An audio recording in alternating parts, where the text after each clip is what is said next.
वहीं सदन में विपक्ष के रवैये से केंद्रीय मंत्री चिराग पासवान सबसे ज्यादा परेशान हैं और उन्होंने कहा है कि विपक्ष को सदन की कार्यवाही बाधित जो करने में वो काफी खुशी मिल रही है। लोग नहीं चाहते हैं कि सदन में कोई अच्छा सा काम हो। नमस्कार, मैं हूं संजीव और आप देख रहे हैं आप तक न्यूज। अगर आप हमारे चैनल पर नए हैं तो चैनल को जरूर सब्सक्राइब कर ले। आपको बता दें कि लोकसभा से 8 विपक्षी सांसदों के निलंबन पर केंद्रीय मंत्री चिराग पासवान ने राहुल गांधी समेत विपक्ष पर तंज कसते हुए कहा है कि उन्हें सदन की कार्यवाही बाधित कराने में काफी खुशी मिलती है। नई दिल्ली में मीडिया से बातचीत के दौरान केंद्रीय मंत्री चिराग पासवान ने कहा कि यह मेरी समझ से बाहर है कि आप विपक्ष के नेता हैं। कितनी बार और किन शब्दों या भाषा में यह समझाने की जरूरत है कि एक बार जब चेयर ने कोई फैसला सुना दिया तो उसका पालन किया जाना चाहिए। अगर आप नियमों और संसदीय परंपराओं का पालन नहीं करते हैं तो आप किस तरह के लोकतंत्र की उम्मीद कर रहे हैं। सदन के अंदर मर्यादा की सारी हदें पार कर दी गई, बस चेयर पर पैर रखना ही बाकी रह गया था। जिस तरह से विपक्षी सांसदों खास करके कांग्रेस सांसदों ने व्यवहार किया वह यह दिखाता है कि ऐसी कोई संसदीय नियम या परंपरा नहीं थी जिसका उन्होंने उल्लंघन न किया हो। चिराग पासवान ने कहा कि लोकसभा और राज्यसभा अपने नियमों से चलते हैं।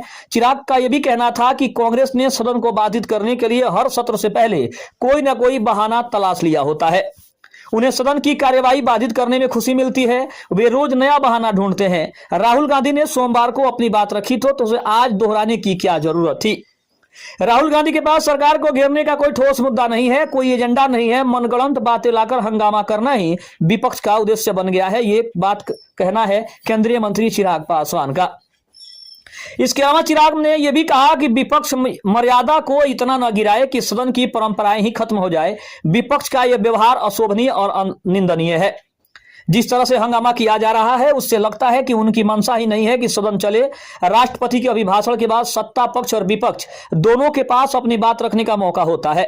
चिराग का कहना था कि विपक्ष को अपनी बात रखनी चाहिए तो वे एसआईआर के संबंध में रख सकते थे, लेकिन राहुल गांधी की वजह से बाकी दलों का समय भी व्यर्थ चला गया। उन्होंने कहा कि विपक्ष की आवाज कौन दबा रहा है। कल लोकसभा स्पीकर से बार बार अपील की कि इस मुद्दे पर नियमों के अनुसार चर्चा की जाए। क्या विपक्ष के नेता के पास इसके अलावा कोई और मुद्दा था? क्या इसके अलावा और भी कुछ कर सकते थे? क्या उनके पास इसके अलावा कोई और मुद्दा नहीं था? इससे इस बात पता साफ चल रहा है कि विपक्ष को हंगामा करने के लिए इसके सिवाय और कोई चारा नहीं है। आपके सांसद सवाल पूछना चाहते हैं, सरकार जवाब देने के लिए तैयार है, लेकिन आप तो प्रश्नकाल भी नहीं चलने देना चाहते हैं। तो आखिर कोई बात कैसे होगी और सदन में किसी मुद्दे को गंभीरता से कैसे उठाया जाएगा, ये बात विपक्ष को जरूर समझनी चाहिए।